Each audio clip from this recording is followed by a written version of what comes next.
বেহুলার বয়স ৩০ বছর, বর্তমানে একজন গৃহবধূ এবং একটি ২ বছরের পুত্রসন্তানের জননী, যার নাম শিবু। বেহুলা একজন সত্যিকারের লাস্যময়ী নারী, যাকে দেখে যে কোনো তপস্বীর ধ্যান ভঙ্গ হওয়াটা খুব স্বাভাবিক। তার রূপের যতই প্রশংসা করা হোক না কেন, ততই তা কম বলে মনে হবে।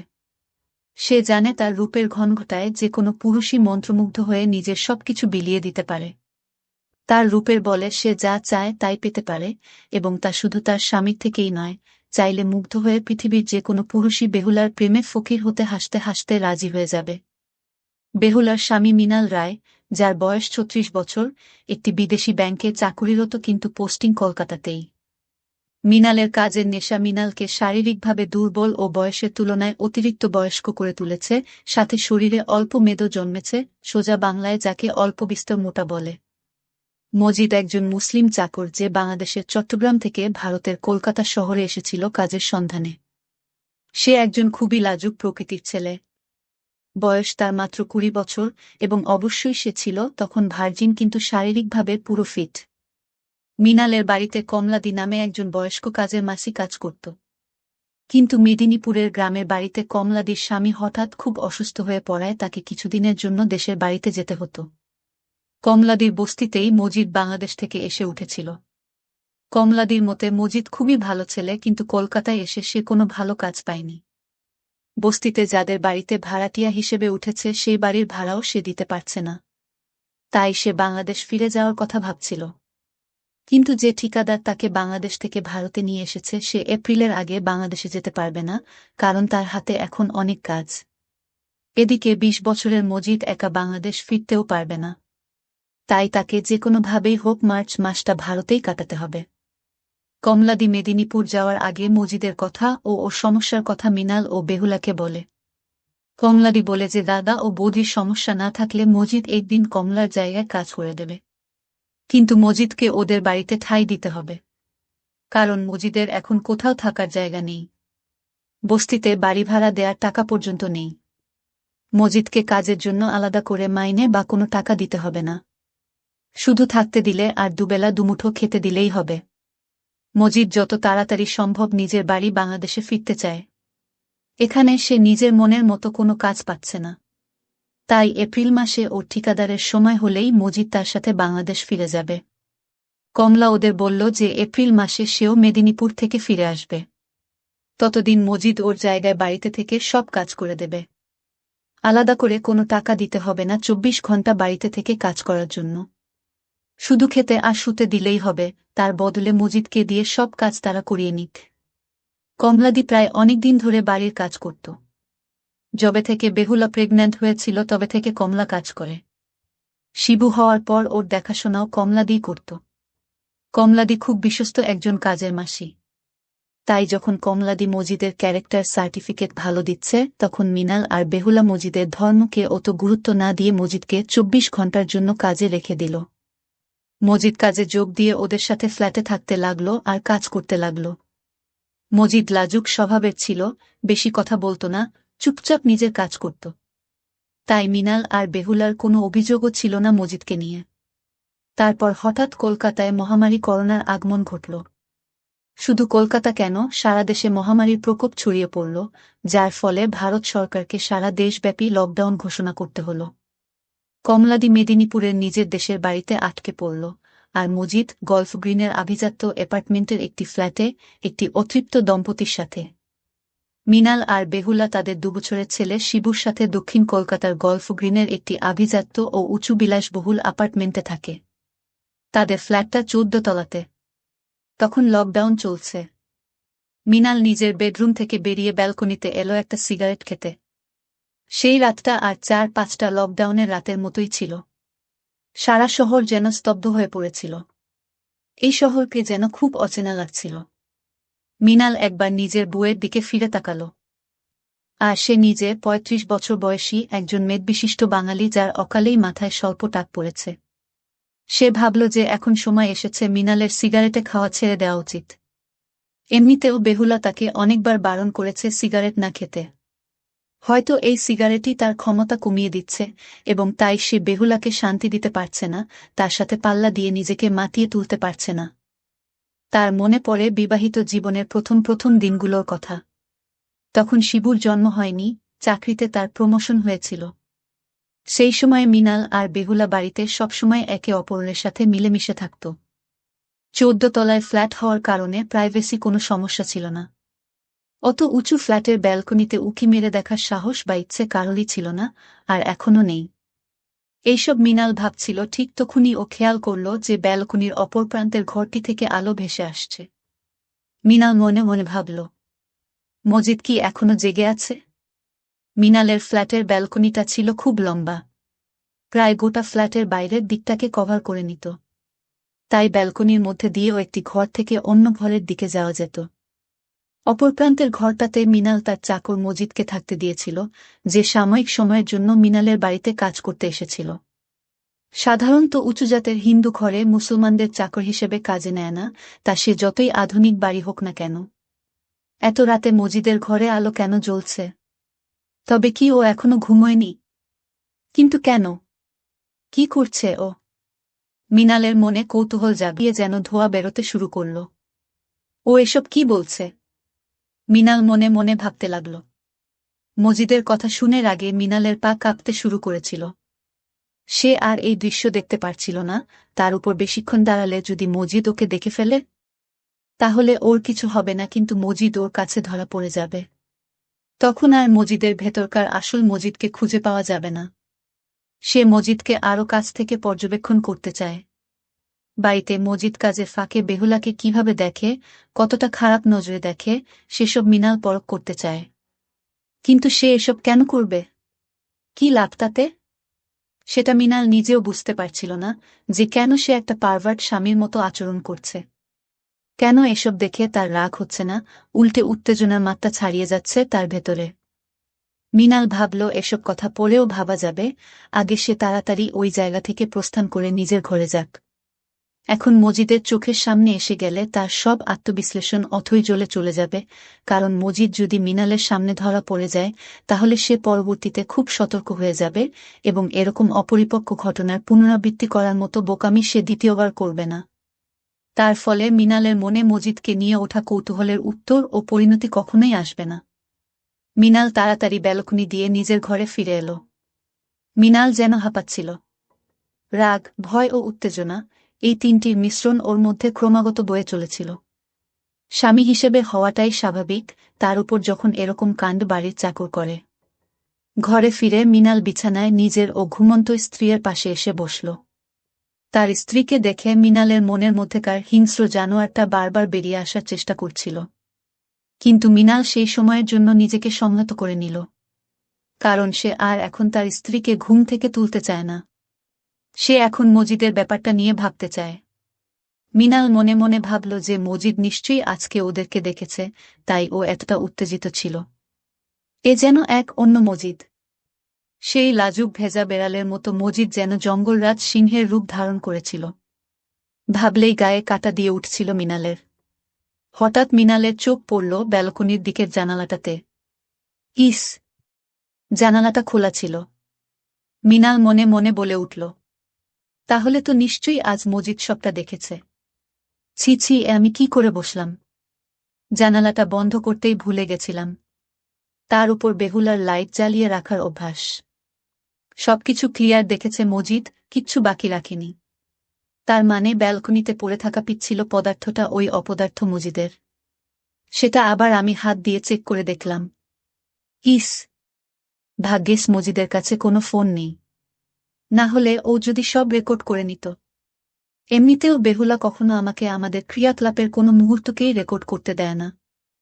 আমার বহুদিনের ফ্যান্টাসি যে আমি বেহুলার সাথে ভিডিও রেকর্ডিং করব, আর সেই রেকর্ডিংটা পরে চালিয়ে মজা নিব। মানে নিজেই নিজের বউয়ের ভিডিও দেখব। কিন্তু এত কিছু করলেও বেহুলা কখনো আমার এই ফ্যান্টাসিটা পূরণ করেনি। প্রাইভেসি এর ব্যাপারে হয়তো মেয়েরা নিজের স্বামীকেও এত বিশ্বাস করে না। এসব নানা কথা, যার মধ্যে মজিদের কথা, বেহুলার কথা, সবকিছু ভাবতে ভাবতে মিনাল কখন যে ঘুমিয়ে পড়ল সেটা ও টেরই পেল না। পরের দিন সকালে যখন মিনাল ঘুম থেকে উঠল, তখন ঘুমের ঘোরে বিছানার পাশে হাত দিয়ে দেখে বিছানা খালি, কেউ নেই। ধরপড়িয়ে মিনাল উঠে বসল। কোথায় গেল বেহুলা? ও কি মজিদের সাথে? সঙ্গে সঙ্গে মিনাল বিছানা ছেড়ে উঠল। ঘর থেকে বেরিয়ে রান্নাঘরের দিকে চোখ পড়তেই দেখল বেহুলাকে। বেহুলারও চোখ তখন মিনালের উপর পড়ল। ঘুম ভাঙল। মিষ্টি করে বেহুলা জিজ্ঞেস করল, হ্যাঁ তুতু, তুমি কি করছ?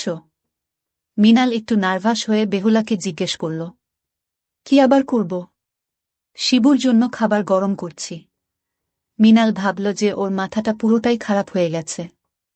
না হলে এরকম অদ্ভুত চিন্তা ওর মাথায় আসলো কি করে? কালকের সেই দৃশ্য, মজিদ বেহুলার ছবি দেখছিল এবং কেমন ভাষার প্রয়োগ করছে বেহুলা আর ওকে উদ্দেশ্য করে, এটা মিনালের সামনে এখনো যেন জ্বলজ্বল করে ভাসছে। তাই আজ ঘুম থেকে উঠে নিজের স্ত্রীকে দেখতে না পেয়ে সে অয়থা এতটা ব্যাকুল হয়ে পড়েছিল। আসলে মিনাল হল জলপাইগুড়ির ছেলে। পড়াশোনার সূত্রে তার কলকাতায় আসা। তারপর চাকরি পেয়ে এখানেই সেটেল হয়ে যাওয়া। তার বাবা মা আত্মীয় স্বজন সব জলপাইগুড়িতে। বেহুলা কলকাতার মেয়ে, জন্ম ও বেড়ে ওঠা লেকটাউনে। বেহুলা ও মিনালের বিয়ে প্রেম বিবাহের। ওরা কলেজ লাইফের ফ্রেন্ড। দুজনের মধ্যে প্রেমের শুরু কলেজ লাইফ থেকেই। বেহুলা বরাবরই আধুনিক শহুরে মেয়ে।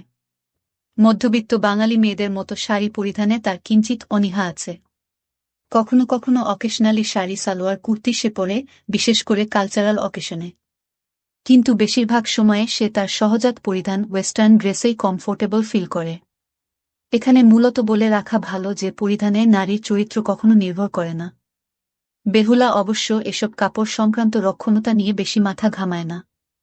সে স্বাধীনভাবে বিচরণ করে বাড়িতেও বাইরেও। সে সেই পোশাকই পরে যে পোশাকে নিজেকে কমফোর্টেবল ফিল করে।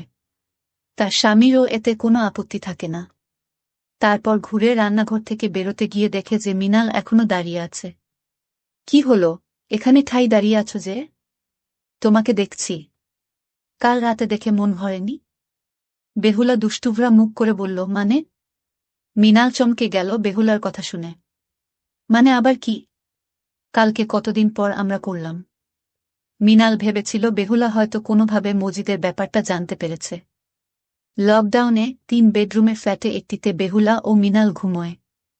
ঠিক পাশেই দ্বিতীয়টিতে তাদের সন্তান শিবুকে আগে ভাগে ঘুম পাড়িয়ে দিয়ে আসে ওর মা বেহুলা। আর তৃতীয় বেডরুমটা আপাতত ওদের চাকর মজিদ কবজা করে রেখেছে। বেহুলা রান্নাঘর থেকে বেরিয়ে যাওয়ার পর মিনালের চোখ খুঁজতে লাগল মজিদকে।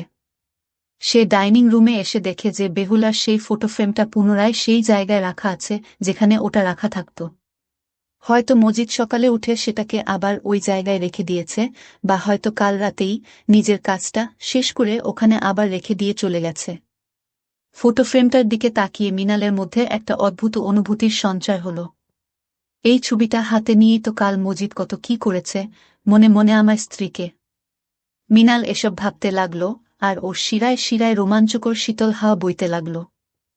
হঠাৎ মিনাল মনে মনে ভাবল, মজিদ কোথায়?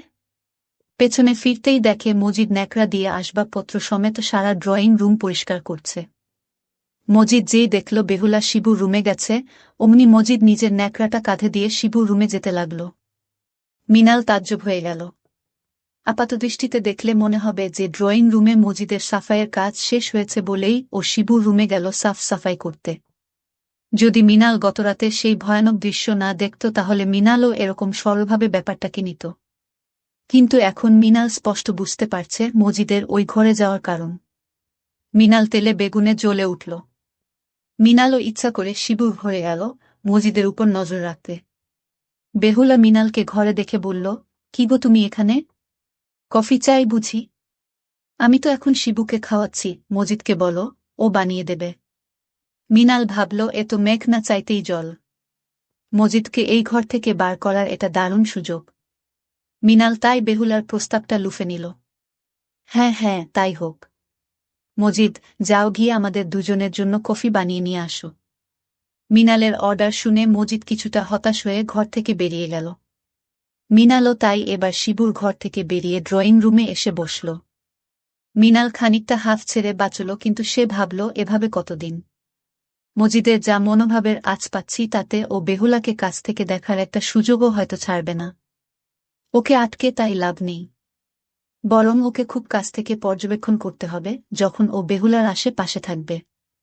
দেখতে হবে বেহুলার প্রতি ওর অ্যাটিটিউডটা কী রকম। মিনাল আবার ভাবল যে সে কেন মজিদকে এতটা ইম্পর্টেন্স দিচ্ছে। সামান্য একটা কাজের লোককে নিয়ে ওর কি এমন ইনসিকিউরিটি। তারপর ও ভাবল যে এই লকডাউনের বাজারে ওকে বাড়ি থেকে বের করে দিতে পারব না। অ্যাপার্টমেন্টের কমিটি থেকে প্রতিটা ফ্ল্যাট ওনারদের বলে দেওয়া হয়েছে যে এই করোনার বাজারে ঘরের পরিচারক পরিচারিকাদের কাছ থেকে বহিষ্কৃত করা যাবে না মানবিকতার কারণে। সেই প্রপোজালে সম্মতি দিয়ে মিনালও সই করেছে। ফ্ল্যাটের কারেন্ট ডোমেস্টিক সার্ভেন্ট হিসেবে কমিটির খাতায় মজিদের নাম লেখা আছে। লেখা আছে যে মজিদ মিনালের ফ্ল্যাটে ২৪ ঘণ্টা থেকে কাজ করছে।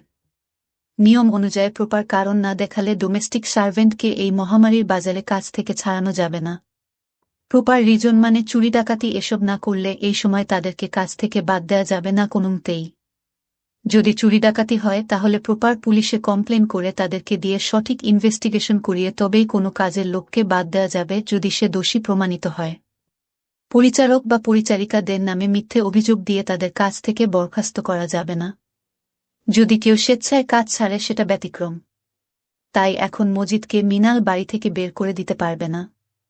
চুরির অপবাদ দিতে পারবে না, কারণ সে কিছুই চুরি করেনি। সত্যিকারের কারণটা বলা যাবে না। মিনাল বলতে পারবে না যে মজিদ রাতের বেলা স্বামী স্ত্রীকে লুকিয়ে দেখে বা মজিদের নজর পড়েছে ওর স্ত্রীর উপর। তাই যতদিন এই লকডাউনের পরিস্থিতি আছে ততদিন মজিদকে ফ্ল্যাটেই রাখতে হবে। কিচ্ছু করার নেই। তাই সময়ের দাবি মজিদকে চোখে চোখে রাখা আর ভালোভাবে ওকে পর্যবেক্ষণ করা। ও কি করতে পারে, কতদূর যেতে পারে, কতটা নিজেকে সংযত রাখতে পারে। মিনাল এবার চরমতম পরিণতির কথা ভাবতে লাগল। আচ্ছা, ও তো মুসলমান, গায়ে গতরে খেটে খায়, তাই শক্তিও আছে ভালো। লকডাউনে এই ফ্ল্যাটে ৩ জনই প্রায় বন্দী। ছোট্ট শিবুর কথা ছেড়েই দিলাম। খুব দরকার না পড়লে এই ৩ জনের মধ্যে কেউই বাড়ি থেকে বেরোবে না বা বলা ভালো বেরোতে পারবে না। তাই মজিদকে সবসময় আমার উপস্থিতিতেই থাকতে হবে। আমি থাকতে মজিদ খুব জোর কি করতে পারে বেহুলার সাথে। আমাকে বেঁধে আমার সামনে বেহুলার সাথে জোর জবরদস্তি করবে না তো? যদি করে তাহলে আমি কি করব? আমাকে কি আমার বাড়িতেই বন্দি করে রেখে দেবে, তারপর আমার বউয়ের সাথে সারাক্ষণ গায়ের জোরে বা ভয় দেখিয়ে যা খুশি করবে? আমার বউ কি বাড়ির চাকরের সব আবদার মেনে নিবে? আর আমি বসে বসে শুধু দেখব একজন অপরিচিত মানুষের মতো? এইসব কথা ভাবতে ভাবতে কখন যে মিনালের পাথরের মতো শক্ত হয়ে গেছে সেটা মিনাল বুঝতে পারেনি। ওর কল্পনার পাহাড় তখনই ভাঙল যখন মজিদ কফির মাগ হাতে নিয়ে ওর সামনে দাঁড়িয়ে ওকে দাদা বাবু আপনার কফি বলে বারবার ডাকতে লাগল। মজিদের বারংবার ডাকাতে মিনালের হুঁশ ফিরল। হ্যাঁ, ও কফি বলে মিনাল বাস্তবের জগতে ফেরত এলো এবং মজিদের কাছ থেকে নিজের কফির মগটা নিল। মজিদ আরেকটা কফির মগ নিয়ে শিবুর ঘরে গেল বেহুলাকে দিতে। বেহুলা কফির মগটা নিয়ে মজিদকে বলল শিবুকে দেখতে, আর তারপর বেহুলা কফির মগটা হাতে নিয়ে শিবুর ঘর থেকে বেরিয়ে এলো, শিবুকে মজিদের কাছে রেখে। বেহুলা ড্রয়িং রুম থেকে একটা চেয়ার নিয়ে ব্যালকনিতে গিয়ে বসল। যাওয়ার আগে সে মিনালকে জিজ্ঞেস করল যে মিনাল ওর সাথে ব্যালকনিতে গিয়ে বসবে কিনা। মিনাল বলল এখন ও বসবে না। কিছুক্ষণ পরই ল্যাপটপ নিয়ে বসতে হবে অনলাইনে অফিসের কাজ করতে, ওয়ার্ক ফ্রম হোম। বেহুলা তাই ব্যালকনিতে একা গিয়ে বসল। আসলে ওয়ার্ক ফ্রম হোম ছিল বাহানা। ও চাইলে কিছুক্ষণ পরও ল্যাপটপে বসতে পারত, কিন্তু ওর মনের মধ্যে চিন্তার যে তুফানটা উঠেছে সেটাকে শান্ত করাটা আগে জরুরি।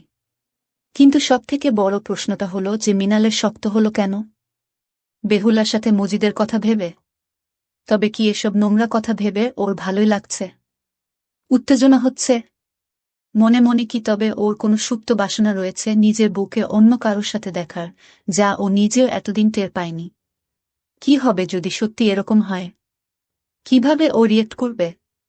ওর কি খুব রাগ হবে, জেলাস ফিল করবে, নাকি এক অদ্ভুত উত্তেজনার বাঁধনে সে অজান্তে নিজেকে আবদ্ধ করে ফেলবে?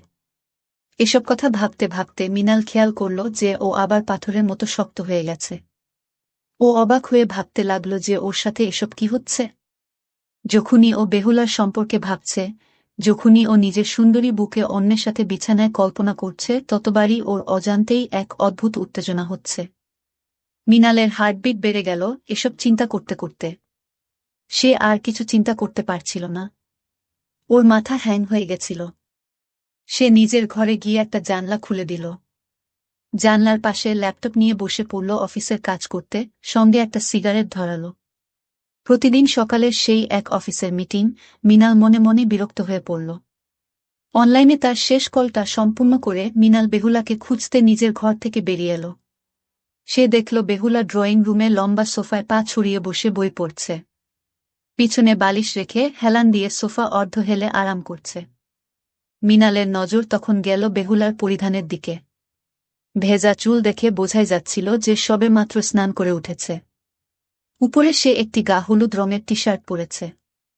সঙ্গে সঙ্গে মিনালের নজর পড়ল কিছু দূরে বসে থাকা মজিদের উপরে, যে মেঝেতে বসে সবজি কাটছিল আর ড্যাব ড্যাব করে নিজের মালকিনের দিকে তাকিয়েছিল। মিনালের মনে শিহরণ জেগে উঠল। বেহুলা বই পড়ায় ব্যস্ত ছিল। ও জানেই না যে ও মজিদের চোখকে কতটা আরাম দিচ্ছে নিজের অজান্তে প্রদর্শন করিয়ে। আগেই বলেছি যে বেহুলা এইসব ব্যাপারে অত নজর দেয় না। ওর কাপড়ের দিকে কে তাকালো বা কে কি মনে করল তাতে সিম্পলি ওর কিছু যায় আসে না। ও খুব স্বাধীন যে তার একটি মেয়ে, নিজের মর্জি ও খেয়ালে চলে। কিন্তু মজিদ বাংলাদেশের চট্টগ্রাম থেকে উঠে আসা গরিব ঘরের একটি জোয়ান ছেলে। শহুরে আদব কায়দা সে জানে না শহুরে মেয়েদের চালচলন ও পোশাক পরার ধরন। তার কাছে এইসব কিছুই খুব নতুন। তার বয়সটাও তো মাত্র 20 বছর। এইটুকু বয়সে তার সেরকম কোনো অভিজ্ঞতাও হয়নি।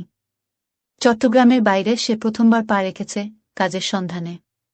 মিনাল ইচ্ছা করে একটা চেয়ার টেনে কাউচের সামনে এমনভাবে বসল যাতে মজিদ বেহুলাকে আর দেখতে না পায়। সে ঠিক মজিদের সামনে নিজের পিঠ দেখিয়ে বসেছিল, যার ফলে মজিদ বেহুলার সেই মনন দৃশ্য আর দেখতে পাচ্ছিল না। মজিদ হতাশ হয়ে গেল। চুপচাপ সবজি কেটে রান্নাঘরে চলে গেল। বেহুলা নিজের বইটি মুখের সামনে থেকে নামিয়ে মিনালের দিকে তাকাল এবং একটা মিষ্টি হাসি দিল। সোফাতে সে একটু উঠে বাবু হয়ে বসল। মিনাল ভাবল যে এই দাবনার দৃশ্য দেখে মজিদ কিভাবে রিয়েক্ট করবে। সে কতটা উত্তেজিত হবে। আজকে তোমাকে খুব সুন্দর লাগছে। মিনাল এই ধরনের কমপ্লিমেন্ট ইউজুয়ালি তখন দেয় যখন ওরা একান্তে থাকে। বেহুলা এই কথা শুনে মিনালের দিকে তাকিয়ে অল্প মুচকি হাসল। যেসব মেয়েরা নিজেদের রূপের সম্পর্কে সঠিকভাবে অবগত থাকে তাদের খুশি হওয়ার জন্য আলাদা করে কোনো কমপ্লিমেন্টের দরকার পড়ে না, নিজের স্বামীর কাছ থেকেও নয়। কারণ তারা জানে তারা কত বড় রূপসী, ডানা কাটা পরি। মিনাল এবার চেয়ার থেকে উঠে বেহুলার পাশে কাউচে এসে বসল। তোমাকে একটা কথা বলবো। রাগ করবে না তো? বলো কি বলবে। বলছি আমাদের ছাড়াও তো আরও একজন এই বাড়িতে আছে। হ্যাঁ তো কি হয়েছে? তুমি যে এভাবে বসে আছো, মজিদ যদি দেখে। মিনাল কিছুতেই নিজেকে আটকাতে পারল না নিজের আশঙ্কার কথা বেহুলার সামনে প্রকাশ করা থেকে। বেহুলা অদ্ভুত একটা চোখ করে মিনালের দিকে তাকাল। মিনাল বেহুলাকে দেখে একটু ঘাবড়ে গেল। সে নিজের কথাটাকে সামলে বলল, না মানে, অন্যভাবে নিও না। আমি শুধু বলতে চাইছি যে মজিদ একটা গ্রাম থেকে উঠে আসা ছেলে, সে এসব শহুরে আদব কায়দা বোঝে না, এই আর কি। মিনাল আপ্রাণ চেষ্টা করল নিজের জাহির করা আশঙ্কাকে কভার দিয়ে মেক আপ করার। কিন্তু বেহুলা অত্যন্ত বুদ্ধিমতী একটি মেয়ে।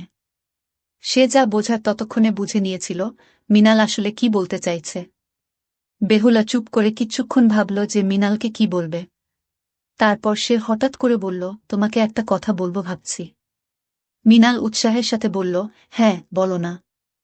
আসলে আমিও কয়েকদিন ধরে একটা জিনিস লক্ষ্য করেছি। কি? আগে বলো, তুমি কোনো রাগ করবে না। ঠিক আছে, বলবো না, বলল। আমি লক্ষ্য করেছি যে মজিদ মাঝে মাঝে আমার দিকে একটু অন্য নজরে তাকায়। সেটা কি করে বুঝলে? একটা মেয়ে 100 মিটার দূর থেকে বুঝতে পারে কোনো ছেলে তার দিকে কিভাবে তাকাচ্ছে।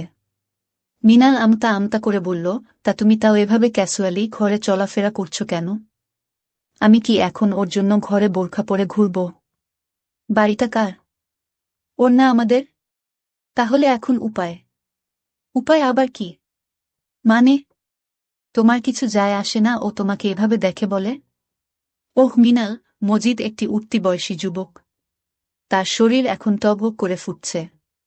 এই সময় কোনো মেয়েকে দেখে ওর উত্তেজনা হওয়াটা স্বাভাবিক। ও খুব জোর কি করতে পারে? আমার কথা ভেবে হয়তো নিজে নিজের সুখ খুঁজবে। এর থেকে বেশি তো কিছু করবে না, আর করার মুরদও নেই ওর। মজিদের মুখে আমি ভয়ের লেশ লক্ষ্য করেছি, যখন ও চুপি চুপি আমাকে আড়াল থেকে দেখতে চায়। ও একটা আপাদমস্তক ভীতু ছেলে। মোল্লার দৌড় যেমন মসজিদ অবধি, তেমনি ওর দৌড় বাথরুমে ঢুকে একা একা শান্তি করবে। মানে, কি বলতে চাইছ তুমি?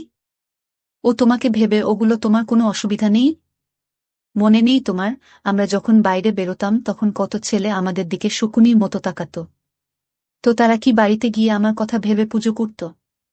কেউ কেউ এমনভাবে তাকাত যেন মনে হতো তারা আমাকে গিলতে আসছে। আমরা সেসব নিয়ে কত আলোচনাও করতাম। ভুলে গেছ তুমি? জানি না কত অগুন্তি পুরুষ কল্পনায় আমাকে নিজেদের বিছানার সঙ্গী করেছে। মজিদ তো সেদিক থেকে নিতান্তই একজন শিশুসুলভ যুবক। সে ঠিকমতো মেয়েদের দেখতেও জানে না। আচ্ছা, তুমি কি কখনো ওকে ওই কাজ করতে দেখেছ? না, কিন্তু যেভাবে তাকায় তাতে মনে হয় প্রতিরাতেই কল্পনায় ভাসে। মনে হয় ব্যাপারটাকে তুমি উপভোগ করো। এটা করতে তো তুমি শিখিয়েছ আমায়। আর এসব তো নেহাতি ফ্যান্টাসি। কল্পনাতে তো আমিও বিশ্বসুন্দরী। তুমি কল্পনাতে নয়, বাস্তবেই বিশ্বসুন্দরী আমার কাছে। তাই? হন। এই বলে মিনাল বেহুলাকে একটা হামি দিতে লাগল। বেহুলা নিজেকে সরিয়ে বলল, কি করছ? মজিদ যদি চলে আসে? এই যে তুমি বললে তোমার কিছু যায় আসে না। বাড়িটা ওর নয়, আমাদের। এখন কি হলো? তো তাই বলে কি ওর সামনে আমরা এগুলো করব? কথাটা মন্দ বলনি। করলে ভালোই হয় বলো, মিনাল মজার ছলে বলল। যাহ দুষ্টু। ছাড়ো তো, গিয়ে দেখি রান্নার কাজ কতদূর এগোলো। বেলা হয়ে এলো তো। যাও যাও, গিয়ে আবার মজিদের নজরে পড়ো, হালকা ছলে মিনাল বলল। আচ্ছা, তো আমার বরের কি খুব জেলাস ফিল হচ্ছে? জেলাস? তাও আবার মজিদকে নিয়ে? আমার এতটাও খারাপ দিন আসেনি। সত্যি তোমার জেলাস ফিল হবে না? এই বলে বেহুলা কিছু একটা ভাবতে লাগল। মিনাল জিজ্ঞেস করল, কি ভাবছ? ভাবছি, তোমার একটা পরীক্ষা নেব। কিসের পরীক্ষা? এই যে তুমি যা বলছো সেটা সত্যি মানো কিনা। মজিদকে দেখে তোমার জেলাস ফিল হয় কিনা। কি? তুমি কি করতে চাইছো এখন? তোমার ইনসিকিউরিটিটা চেক করতে চাইছি। আমার তোমার প্রতি কোনো ইনসিকিউরিটি নেই। সেটা তো পরীক্ষা করলেই বোঝা যাবে, একটা দুষ্টু হাসি হেসে বেহুলা বলল। তারপর বেহুলা মজিদকে ডাকল।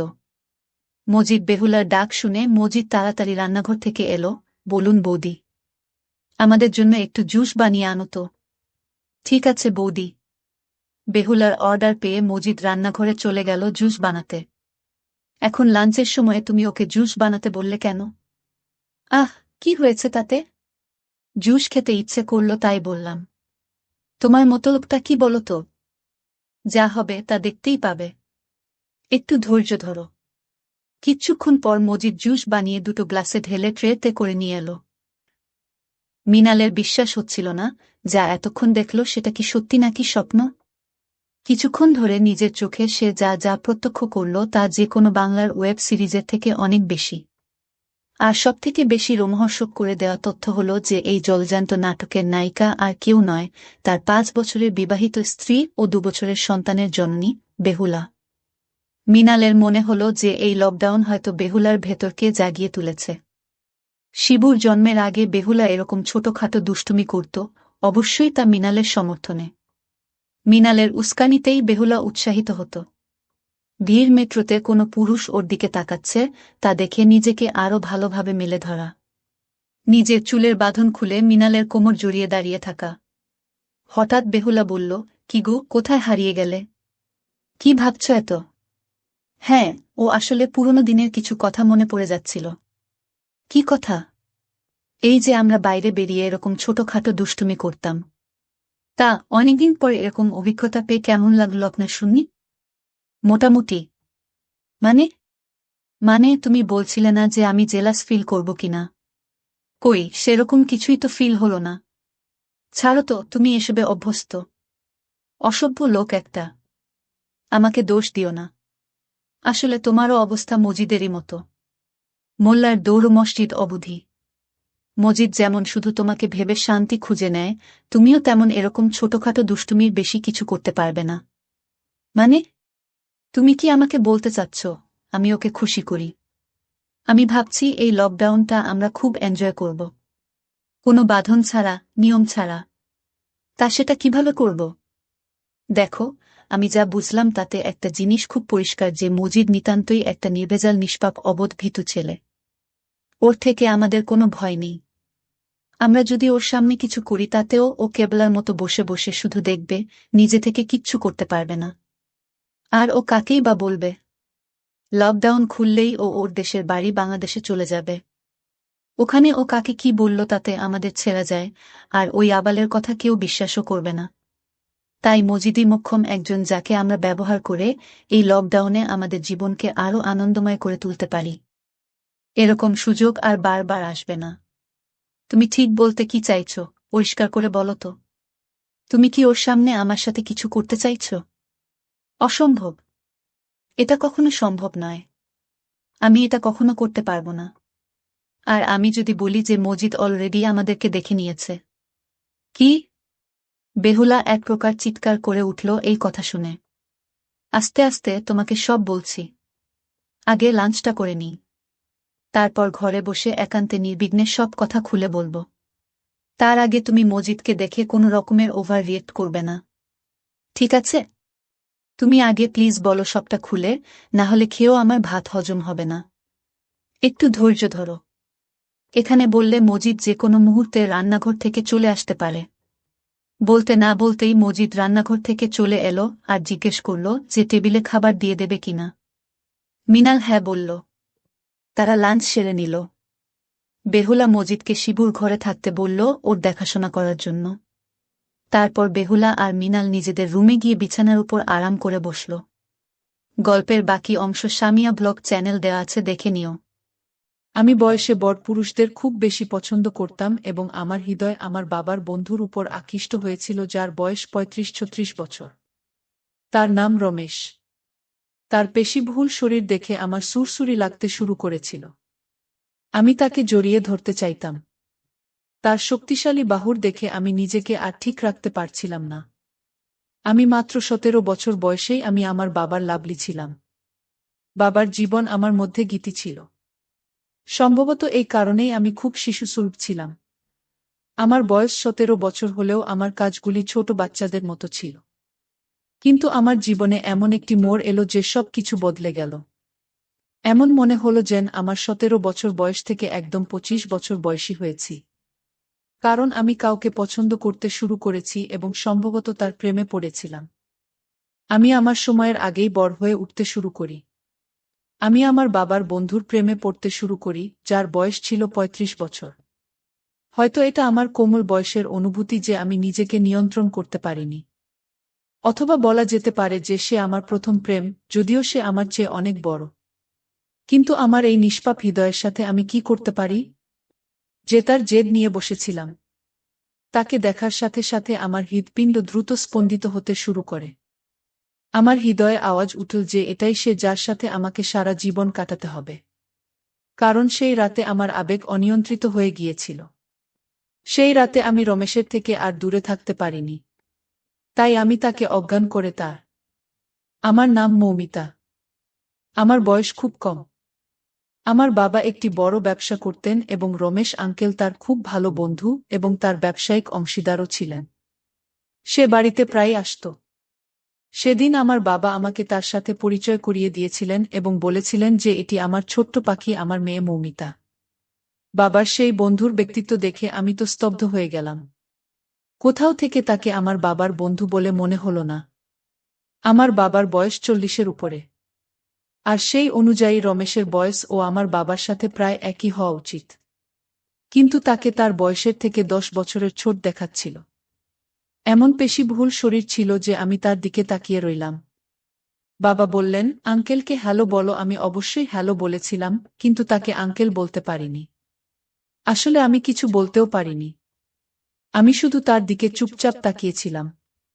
আমাকে এইভাবে দেখে সে আমাকে আস্তে টোকা দিয়ে বলল, মৌমিতা, কি ব্যাপার? তুমি কি আমার সাথে কিছু কথা বলতে চাও? ওর সাথে কি কথা বলতে পারতাম, কিন্তু ওর শোনা কথাটা আমার হৃদয়ে বিঁধেছিল। কেন জানি না, ওর মুখ থেকে কথা শুনতে আমার ভালো লাগেনি। সেই সময় তো আমি রুমে চলে গেছিলাম। কিন্তু সেদিন থেকে রমেশ অ্যাঙ্কেলকে আমি পছন্দ করতে লাগলাম। তিনি একজন 6 ফুট লম্বা মানুষ ছিলেন। এত সুন্দর ব্যক্তিত্বের অধিকারী যে তাকে দেখে ছোট ছেলেরাও লজ্জা বোধ করবে। তারপরে আমি সবসময় তাকে নিয়ে ভাবতে থাকি। দিন রাত সকাল সন্ধ্যা কখনো আমি তাকে দূর থেকে দেখতাম। তখনও সে বাড়িতে আসত। কখনো আমি বাবার সাথে অফিসে যেতাম এবং সেখানেও তার সাথে দেখা হতো। আমি নিজেই আমার অবস্থা দেখে অবাক হয়েছিলাম। এখন আমি নিজের দিকে বেশি মনোযোগ দিতে শুরু করেছি। কিন্তু যখনই সে আমাদের বাড়িতে আসত সে নির্বিকার থাকত।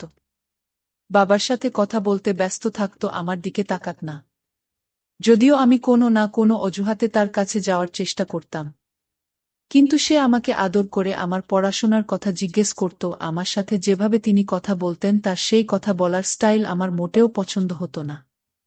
আমি ছোট ছিলাম, তিনি আমার সাথে একটি শিশুর মতো ব্যবহার করতেন। আর সেদিন আমি খুব অস্থির ছিলাম। 6 দিন হয়ে গেছে তার সাথে আমার দেখা হয়নি। বাধ্য হয়ে আমি তার অফিসে চলে গেলাম। তিনি আমাকে তার কেবিনে গিয়ে বসতে বললেন। আমি গিয়ে ওর অফিসে বসলাম। কিছুক্ষণ পর উনি ওখানে আসলেন। ওকে দেখে আমার চোখ ঠান্ডা হয়ে গেল। আমি ওর দিকে তাকিয়ে রইলাম। আমাকে এভাবে তাকিয়ে থাকতে দেখে উনি বলতে লাগলেন, কি ব্যাপার মৌমিতা, আমার সাথে তোমার কোনো কাজ আছে? তুমি আমার সাথে দেখা করতে এলে কেন? আমি তার কোনো কথার উত্তর না দিয়ে সরাসরি বললাম যে, তোমাকে আমি খুব পছন্দ করি। আমি তার প্রতি আমার ভালোবাসা প্রকাশ করেছিলাম, কিন্তু সে হয়তো বুঝতে পারেনি যে আমি কি বলছি, এবং সে বলেছিল যে, আমিও তোমাকে খুব পছন্দ করি। তুমি খুব মিষ্টি। একজন ব্যক্তির কথার চেয়ে বেশি তার হাবভাব কথা বলে। এই কারণে আমি বুঝতে পারলাম যে সে আমার অভিব্যক্তি বুঝতে পারেনি। সে আমাকে ছোট বাচ্চা ভেবে ভালোবেসে বলেছিল। হয়তো সে আমার সাথে একটি ছোট মেয়ের মতো আচরণ করছিল। কিন্তু এই ছোট্ট মেয়েটি তার প্রেমে পাগল হয়ে গিয়েছিল। এবং এখন যা কিছু করতে সে প্রস্তুত ছিল। তারপর একদিন এই কথাটা আমি আমার বাবাকে বলে দিলাম। কারণ বাবা ছাড়া এই পৃথিবীতে আমার আর কেউ নেই, মা মারা গেছে অনেক আগে। আমি আমার বাবার একমাত্র মেয়ে ছিলাম। আজ পর্যন্ত তিনি আমার কোনো কথাই প্রত্যাখ্যান করেননি। আমি যা বলতাম তাই করতেন। আমি যদি চাঁদও চাইতাম তাহলে হয়তো তিনি আমার কাছে নিয়ে আসতেন। কিন্তু আমি যখন বললাম আমার বাবাকে যে, বাবা, আমি তোমার বন্ধু রমেশকে পছন্দ করি, আর ওকে বিয়ে করার জন্য পাগল হয়ে গেছি, সেও তো অবাক হয়ে আমার মুখের দিকে তাকিয়ে রইল। আমি যা বলেছি তা সে বিশ্বাস করতে পারল না। আমার কথা সেরে গেল এবং বলল যে, তুমি মজা করছো। আমি বললাম, না, আমি মজা করছি না। আমি রমেশকে বিয়ে করে তার সাথেই থাকতে চাই। যদি তুমি না করো আর তার সাথে আমাকে বিয়ে না করালে আমি আমার জীবন শেষ করে দিব। এটা শুনে বাবা হতবাক হয়ে গেল। কারণ আমি ছাড়া তার জীবনে আর কেউ ছিল না। সে আমার জন্যই এসব করছিল, এবং যখন আপনার নিজের সন্তান আপনাকে বলে যে সে তার নিজের জীবন নিতে চায়, তখন আপনার হৃদয় ভেঙে যায়। তবুও বাবা আমাকে অবজ্ঞা করেছিলেন এবং তিনি অনুভব করেছিলেন যে এটি আমার মনে হয়েছে, আমি কখনোই এরকম কিছু করব না। কিন্তু 2-3 দিন খাবার না খেয়ে অজ্ঞান হয়ে পড়লাম। বাবা আমাকে ডাক্তারের কাছে নিয়ে গেলেন এবং ডাক্তার বললেন সে মারাও যেতে পারে। খাওয়া দাওয়া বন্ধ করে দিয়েছ কেন? তখন বাবার মন খুব খারাপ হয়ে গেল এবং বুঝতে পেরেছিল যে বিষয়টি গুরুতর। তিনি আমাকে ভালোবাসে এবং রাগান্বিতভাবে বুঝিয়েছিলেন যে, তোমার এই সিদ্ধান্ত মোটেও ঠিক না। তোমার কি হয়েছে, এত পাগল হয়ে গেলে কেন? এই সবের জন্য তোমার এখন বয়স হয়নি। তোমার বয়স তো 17 হয়েছে। আর তুমি ইতিমধ্যে প্রেমে পড়েছ। আর তোমার বয়সের ছেলের কথা বললে আমি মেনে নিতাম। রমেশের কথা বলছো, যার বয়স প্রায় 35 হবে। সে তোমার বয়সের দ্বিগুণের বেশি। তুমি ওকে নিয়ে কখনোই খুশি হবে না। আমার চোখ জ্বলে ভরে গেল। আমি বললাম, আমি রমেশ ছাড়া থাকতে পারবো না। আর আমি যদি রমেশকে বিয়ে না করি তাহলে আমি পাগল হয়ে যাব। আমার বাবা পৃথিবী দেখেছিল, তিনি বুঝতে পেরেছিলেন যে তিনি তার মাথার উপরে। তিনি তার বন্ধু রমেশের সাথে কথা বলেছিলেন। তিনিও অবাক হয়েছিলেন এবং তিনি অস্বীকার করেছিলেন, এবং তখন আমার বাবা তাকে বলেছিলেন যে, তোমাকে ছাড়া আমার মেয়ে থাকতে পারবে না। রমেশ বলল, বিজয়, তুমি কি বলছো?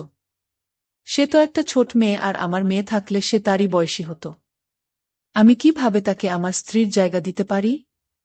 আমার মনে হয় তোমার মেয়ের পাশাপাশি তুমিও পাগল হয়ে গেছ। কেন তোমার মেয়ের সামনে এত অসহায় হয়ে গেছ? আমার বাবা বললেন, আমি নিঃস্ব হয়ে গেছি, তাই তোমাকে এসব বলছি। আমাকে সাহায্য করো। এখনই তাকে বিয়ে করো। তুমি বুদ্ধিমান এবং পরিণত, কিন্তু তার ভিতরের শিশুসুলভ আছে। তার জীবন বাঁচাতে এখনই তাকে বিয়ে করো। হ্যাঁ, কিছুদিন পরে হয়তো এই জিনিসটি তার মন থেকে চলে যাবে এবং তারপরে সবকিছু ঠিক হয়ে যাবে। তখন তুমি তাকে ছেড়ে দিও, তাহলে আমি তাকে ভালো ছেলের সাথে বিয়ে দিয়ে দিব। কিন্তু তার আগে সে কিছু করে বসলে আমি কি করব? আমি কার জন্য উপার্জন করছি সে পৃথিবী ছেড়ে চলে গেলে আমার কোনো লাভ হবে না। আমার বাবার পক্ষে তার বন্ধুকে বোঝানো সহজ ছিল না। কিন্তু এখন বিষয়টি আমার বাবার কাছে পৌঁছেছিল। তাই তিনি এই কাজটি করতে পারেন এবং আমার বাবা রমেশকে কোনোভাবে রাজি করাতে পেরেছিলেন। তার অস্বীকৃতির কারণে যদি আমি আমার জীবন নিয়ে নিই, তাহলে হয়তো সারা জীবন সে তার ভুলের জন্য দায়ী থাকবে, বা আফসোস করবে যে তার কারণে কেউ তার জীবন হারিয়েছে সেটা মেনে নিয়ে। রমেশকে বিয়ে করে আর আজ ছিল আমাদের বিয়ের প্রথম রাত। আমি আমার ঘরে বধূ হয়ে বসেছিলাম। রমেশ ও আমার বাবার মতো ধনী ছিল, কারণ সে আমার বাবার ব্যবসায় অংশীদার ছিল এবং তার বাড়িতে কেউ ছিল না। তিনি আগে বিয়ে করেছিলেন, কিন্তু সেই মেয়েটির সাথে মাত্র 1 বছর কাটিয়েছিলেন এবং তারপরে তাদের বিবাহবিচ্ছেদ হয়েছিল। তাদের কোনো সন্তান হয়নি। আমার বাবা যখন আমাকে ছেড়ে চলে যাচ্ছেন তখন তিনি বলেছিলেন যে, তুমি ভালো সিদ্ধান্ত নাওনি। তবে মনে রাখবে যে আমি সবসময় তোমার সাথে আছি। যখনই তুমি তোমার সিদ্ধান্ত পরিবর্তন করবে এবং তুমি অনুভব করবে যে তুমি এই সম্পর্ক থেকে বেরিয়ে আসতে চাও, তখন তুমি ফিরে এসো তোমার বাবার কাছে। আমি জানতাম যে তিনি আমার বাবা, এই ধরনের কথা তার মনে ছিল। কিন্তু আমি এখন রমেশের সাথে আমার সারা জীবন কাটাতে চাই। তিনি আমার স্বামী, তিনি আমার পতি পরমেশ্বর হয়েছিলেন। এখন এটাই আমার জীবন। আমিও একজন ভারতীয় মহিলা। এবং আমরা ভারতীয় মহিলারা কেবল 4 কাঁধে চড়েই স্বামীর ঘর ছেড়ে যায়। আমি খুব খুশি ছিলাম। আমার বয়স ততটা ছিল না, কিন্তু আমি সিদ্ধান্ত নিয়েছিলাম যে রমেশকে সব রকমভাবে খুশি রাখার চেষ্টা করব। আমি নিজেকে একজন খুব ভালো বউ হিসেবে প্রমাণ করব এবং সে ও পরে মেনে নেবে যে আমাকে বিয়ে করা তার জীবনের সেরা সিদ্ধান্ত ছিল। তবু আমি মনে মনে হাজারো স্বপ্ন নিয়ে রমেশের জন্য অপেক্ষা করছিলাম। শুধু রমেশের কথা ভেবে আমার হৃদয়ে আমি সুরসুরি অনুভব করছিলাম। আমার হৃদস্পন্দন আমার নিয়ন্ত্রণের বাইরে ছিল, কিন্তু বিয়ের প্রথম রাতেই আমার সাথে এমন কিছু ঘটেছিল যা আমাকে হতবাক করেছিল। যখন সে আমার রুমে এলো, আমি তাড়াতাড়ি গুটিসুটি মেরে বসে পড়লাম। তার কিছু বলার অপেক্ষায় রইলাম। আমি আমার ঘুমটা সরিয়ে আমার সৌন্দর্যে তার পাগল হয়ে ওঠার জন্য অপেক্ষা করছিলাম। আমি তরুণী ছিলাম এবং তার চেয়েও বেশি সুন্দরী ছিলাম। বধূর সাজে তো আমাকে আরো সুন্দর লাগছিল। তবে তিনি যা বলেছিলেন তা আমার সব ইচ্ছাকে ঠান্ডা করে দিল। সে বলল, এখনো জেগে আছ কেন? আমি ভাবলাম, নিশ্চয়ই তুমি ঘুমিয়ে পড়েছ। আমি বললাম, এভাবে কি করে ঘুমিয়ে পড়ব? আজ আমাদের বিয়ের প্রথম রাত, আমি তোমার জন্য অপেক্ষা করছিলাম। না চাইলেও আমার মুখে লজ্জার রং ছড়িয়ে পড়েছিল। কিন্তু সে আমার দিকে খুব কড়া চোখে তাকিয়েছিল। তিনি সেখানে দাঁড়িয়ে আমার দিকে কয়েক মুহূর্ত তাকিয়ে থেকে বললেন যে আমার বিয়ে করার ইচ্ছা ছিল না। আমার বিয়ে করার ইচ্ছা ছিল, তাই সে আমার ইচ্ছা পূরণ করেছে। এখন এর মানে এই নয় যে আমরা এখানে বর কনের খেলা খেলব। এই আচার অনুষ্ঠান ছেড়ে গিয়ে জামাকাপড় পাল্টে ঘুমিয়ে পড়। এই রুমটা শুধু তোমার, আমার রুম উপরের তলায়। কিছু লাগলে জানাবেন। আমি এটা শুনে অবাক হয়ে গেলাম। আমি বললাম, কি করছো? আজ রাতটা আমাদের জীবনের সুন্দর রাত, যা সারা জীবন মনে থাকবে। তুমি তোমার ঘরে যাচ্ছ কেন? কিন্তু বর বউয়ের তো একটিমাত্র ঘর হয়। তিনি বললেন, দেখো, আমি তোমার বাবাকে এতটা অসহায় আগে কখনো দেখিনি। তিনি নিজেও অসহায় ছিলেন।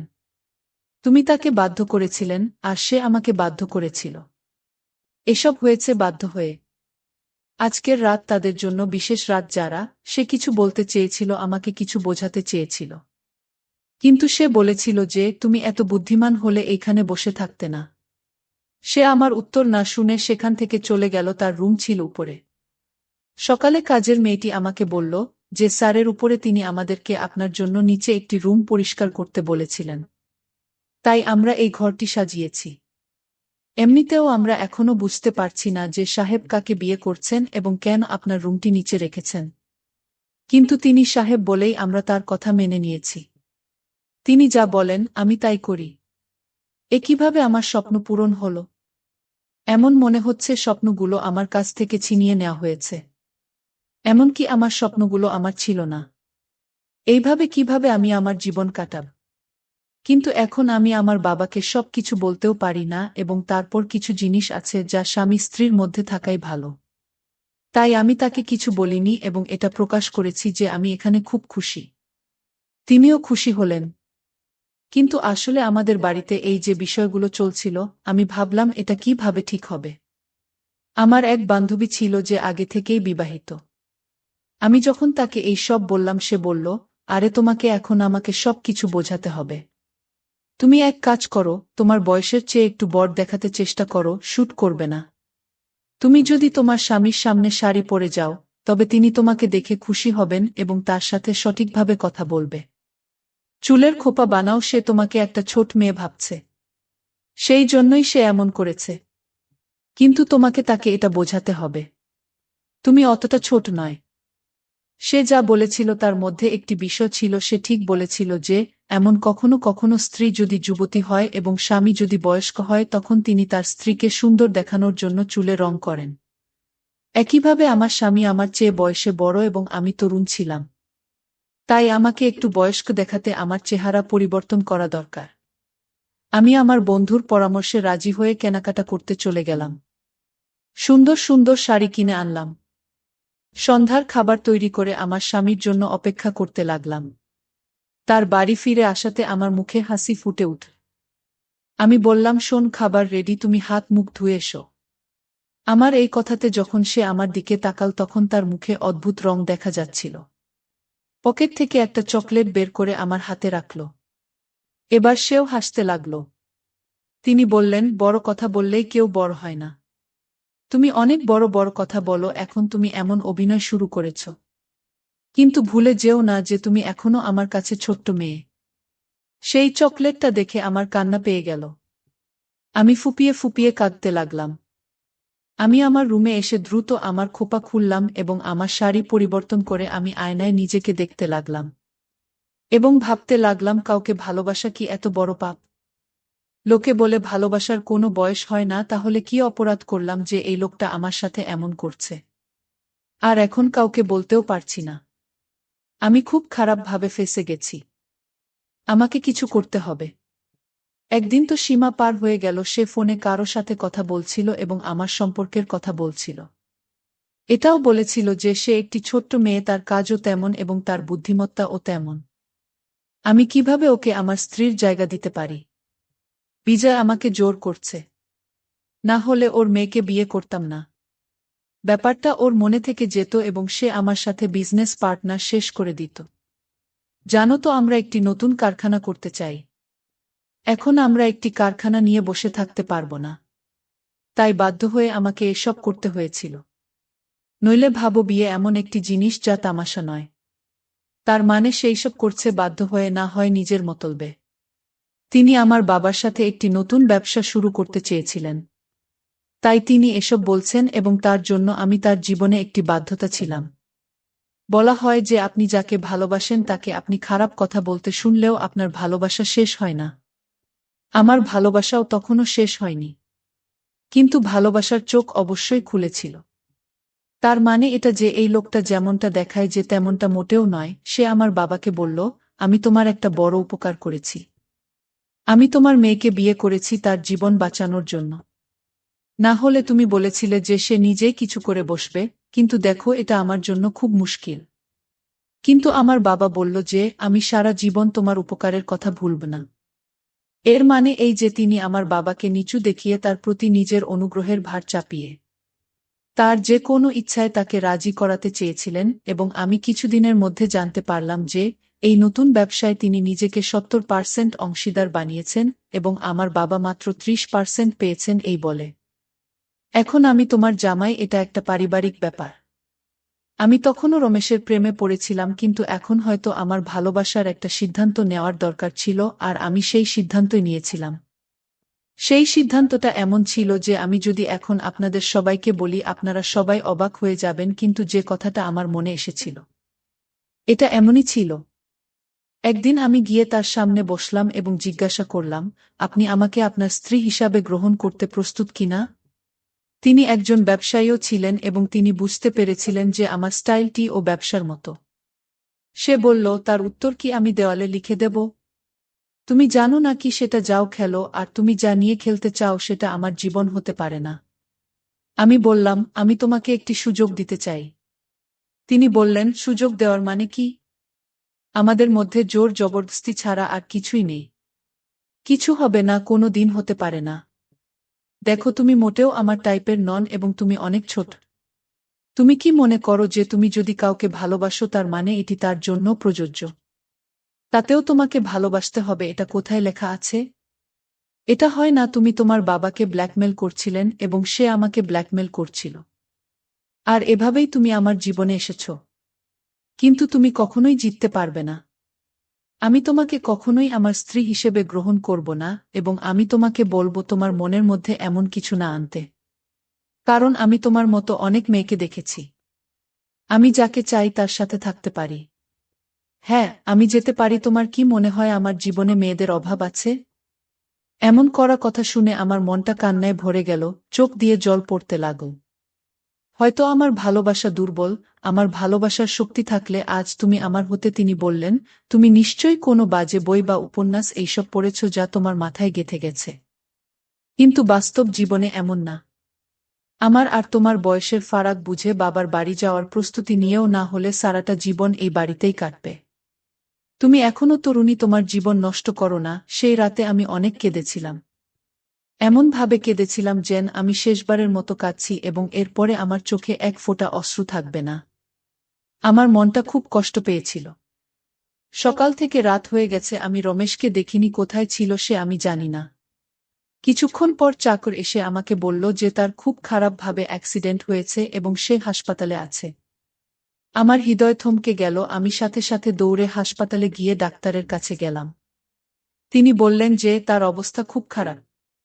তার শরীরের অর্ধেক অকেজো হয়ে গেছে এবং তার পা অকেজো হয়ে গেছে। এখন সে আর কখনো নিজের পায়ে ভর দিয়ে হাঁটতে পারবে না। যদি চিকিৎসা দেওয়া হয় তাহলে হয়তো পরিস্থিতি ভালো হয়ে যাবে। কিন্তু তার দুর্ঘটনা খুবই বিপজ্জনক ছিল এবং পা খুব বাজেভাবে আহত হয়েছে। রমেশের অবস্থা খুব খারাপ। তাকে দেখে আমি অনেক কেঁদেছিলাম। তিনি হাসপাতালে কিছু সময় কাটিয়েছিলেন। তারপরে আমি তাকে বাড়িতে নিয়ে আসি। আমি তার সেবাযত্ন করেছিলাম এবং তার খুব যত্ন নিচ্ছিলাম। সে আমার দিকে অদ্ভুত চোখে তাকিয়ে দেখত কিন্তু কিছু বলত না। আমি তার প্রেমে পাগল ছিলাম এবং রমেশ সেবা করে দিন রাত কাটিয়েছি। আমি দিনে ২-৩ বার রমেশের পায়ে মালিশ করতাম। তাকে আমার হাত দিয়ে ধরে হাঁটাতে চেষ্টা করতাম। রমেশ আমাকে কিছুই বলত না। শুধু আমাকে দেখে মাঝে মাঝে তার চোখে জল আসত, যাতে দ্রুত লুকিয়ে রাখত। আর পুরো ৬ মাস পর রমেশের পায়ের নড়াচড়া শুরু হল। সে নিজে উঠে হাঁটার চেষ্টা করল। আর এটা দেখেই আমি আনন্দে চিৎকার করে উঠলাম এবং দ্রুত রমেশকে বুকে জড়িয়ে ধরলাম। আর এবার রমেশ ও আমাকে দূরে ধাক্কা দিল না। পরিবর্তে তিনি আমাকে তার বুকে জড়িয়ে ধরে বললেন, মৌমিতা, আমাকে ক্ষমা করো। আমি ভেবেছিলাম তোমার ভালোবাসা আবেগ, কোমল বয়সের ভালোবাসা, কিছুদিনের মধ্যেই ভালোবাসার নেশা তোমার কেটে যাবে এবং তুমি আমাকে ছেড়ে চলে যাবে। তাই আমি তোমার সাথে কোনো সম্পর্ক রাখতে চাইনি। বরং চেষ্টা করছি তোমার হৃদয়ে ভুল বোঝাবুঝির সৃষ্টি করার। সেজন্য তোমার হৃদয়ে নিজের সম্পর্কে সন্দেহের বীজ বপন করেছিলাম, এই বলে যে তোমার বাবার সাথে ব্যবসা বাড়ানোর জন্যই তোমাকে বিয়ে করেছি। কিন্তু তারপরেও তোমার মন বদলায়নি। আমার খারাপ সময়ও তুমি আমাকে ছেড়ে যাওনি। আমি তোমার ভালোবাসায় বিশ্বাসী। রমেশ আমার কপালে চুমু দিল। আজ এতদিন পর আমার তপস্যা মিটে গেল। আমি রমেশের ভালোবাসা পেয়েছি। রমেশ তার পায়ে বেশিক্ষণ দাঁড়াতে পারেনি। সে বিছানায় বসে পড়ল। তার পায়ে তখনও দুর্বলতা ছিল। ধীরে ধীরে আমার ভালোবাসা এবং আমার সেবার প্রতিদান মিলল। রমেশ একদিন নিজের পায়ে দাঁড়ালেন এবং হাঁটলেন। আমি এটা দেখে খুব খুশি হয়েছিলাম। এমনকি ডাক্তারও এই অলৌকিকতায় অবাক হয়েছিলেন। এখন রমেশ একদম ভালো ছিল। সেদিন রাতে ডিনার করে আমি যখন আমার রুমে যেতে লাগলাম, রমেশ আমার হাত ধরে বলল, মৌমিতা, তোমার জায়গা ওখানে নয়, তোমার জায়গা আমার ঘরে। এখন থেকে তুমি আমার সাথে থাকবে আমার রুমে। এই কথা বলে রমেশ আমার হাত ধরেও রুমে নিয়ে এলো। রুমে পা দিতেই ফ্রেশ গোলাপের সুবাস আমার নাকে এসে লেগেছিল। পুরো ঘরটা সাজানো হয়েছিল নববধূর মতো। আমি চমকে রমেশের দিকে তাকালাম। তার চোখে নেশা ছিল। তার উদ্দেশ্য বুঝতে পেরে আমি লজ্জা পেয়ে দ্রুত রমেশকে জড়িয়ে ধরে মুখ লুকালাম। সেও আমাকে শক্ত করে তার বাহুতে চেপে ধরেছিল। আজ আমাদের নতুন জীবন শুরু হতে চলেছে। বিয়ের পুরো 1 বছর পর রমেশ আমার ভালোবাসাকে মেনে নিয়েছিল এবং আমাকে তার স্ত্রীর মর্যাদা দিয়েছিল। সেই রাতে রমেশ আমার উপর তার কামনা বাসনা পূর্ণ করে এবং আমি তার সঙ্গ পেয়ে খুব খুশি হয়েছিলাম। ঘুমন্ত অবস্থায় রমেশের মুখটা নিষ্পাপ লাগছিল। আমি তার মুখের দিকে তাকিয়ে হঠাৎ তার প্রতি প্রেমে আকৃষ্ট হলাম। আমি নিজেকে প্রতিশ্রুতি দিয়েছিলাম যে রমেশের সাথে আমি আমার সারা জীবন কাটিয়ে দেব এবং সৃষ্টিকর্তার কাছে হাতজোড় করে প্রার্থনা করছি যে আমি প্রতি জন্মে যেন রমেশের মতোই স্বামী পাই। বন্ধুরা, গল্পটি আপনাদের কেমন লাগলো তা অবশ্যই কমেন্টের মাধ্যমে জানাবে। আমি তোমাদের সকলের কমেন্টের উত্তর দেওয়ার চেষ্টা করব। গল্পটি ভালো লেগে থাকলে অবশ্যই একটি লাইক দেবে যাতে আমি চ্যানেলটাকে এগিয়ে নিয়ে যেতে পারি। আর চ্যানেলের নতুন হয়ে থাকলে চ্যানেলটি সাবস্ক্রাইব করে বেল আইকনটি অন করে নেবে যাতে পরবর্তী গল্প সবার আগে তোমাদের কাছে পৌঁছায়।